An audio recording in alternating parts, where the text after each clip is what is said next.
Assalamu alaikum wa rahmatullahi wa barakatuh. Je vous présente aujourd'hui une nouvelle vidéo qui concerne des noms abstraits et des noms concrets.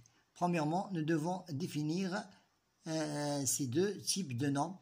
Le premier nom, c'est le nom abstrait.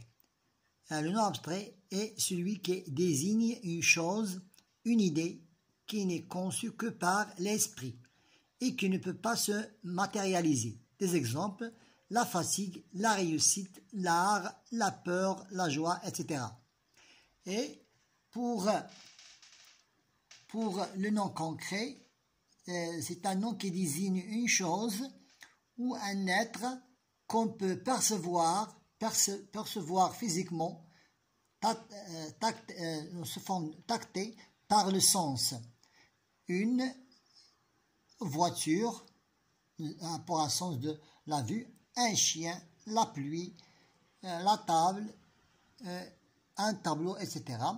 Donc, ça sont des définitions de noms concrets et de noms abstraits. Maintenant, passons à le passage de l'abstrait au concret. Quel nom peut avoir soit un sens concret, soit un sens abstrait? Chaque nom a un sens concret, un sens abstrait. Maintenant, je prends un exemple. Rabat est une belle ville. C'est le sens concret. Donc, Rabat, c'est une ville, donc, comme des autres villes du monde entier. Donc, c'est une ville, c'est une belle ville, c'est un sens, il a un sens concret. Lorsque je peux la transformer en un sens abstrait, je donne un exemple. Tout Rabat est en fête. Tout Rabat est en fête. C'est un sens abstrait, ça veut dire tout le monde qui est en fait le peuple donc entièrement. Maintenant, passons à notre exemple, la clarté de l'aurore. Donc, l'apparition du soleil à l'aurore, donc il a un sens concret. Maintenant, passons à la clarté pour un sens abstrait. La clarté d'un texte, il a un sens abstrait, c'est le sens ou bien un sens figuré. Maintenant, nous continuons la même procédure. Le passage de l'abstrait au concret se produit souvent avec le nom abstrait au pluriel.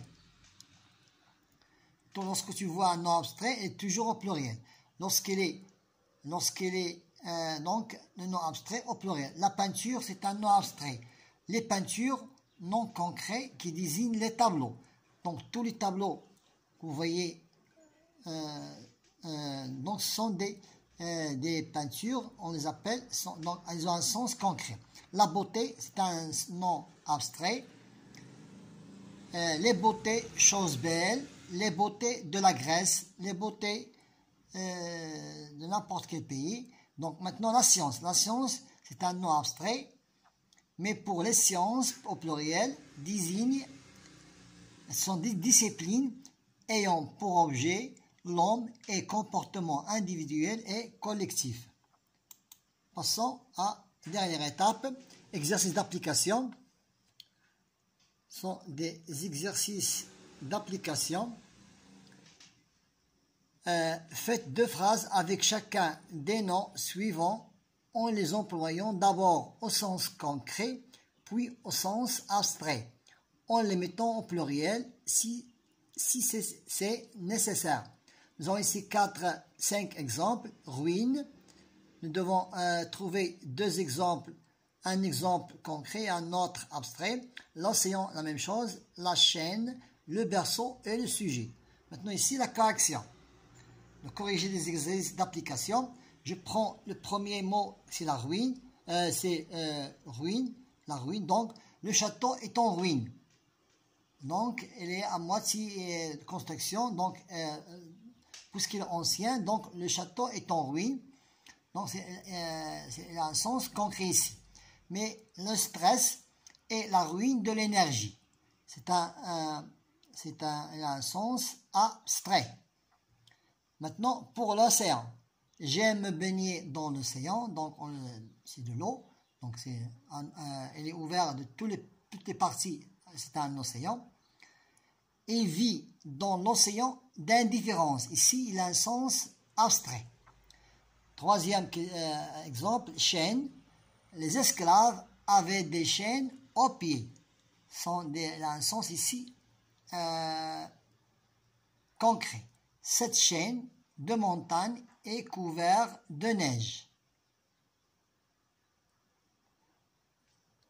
Maintenant, pour le berceau, le bébé dort dans un berceau. Et pour l'abstrait, l'Égypte a été le berceau des civilisations. Pour le sujet, le noble compte sur la fidélité de ses sujets. Les sujets sont des personnes qui sont assujetties à ce noble. Et pour le sens abstrait, quel est le sujet de votre discours? Maintenant, si vous pouvez continuer, vous pouvez chercher la différence entre la profondeur et les profondeurs, sens abstrait et sens concret. Bon courage.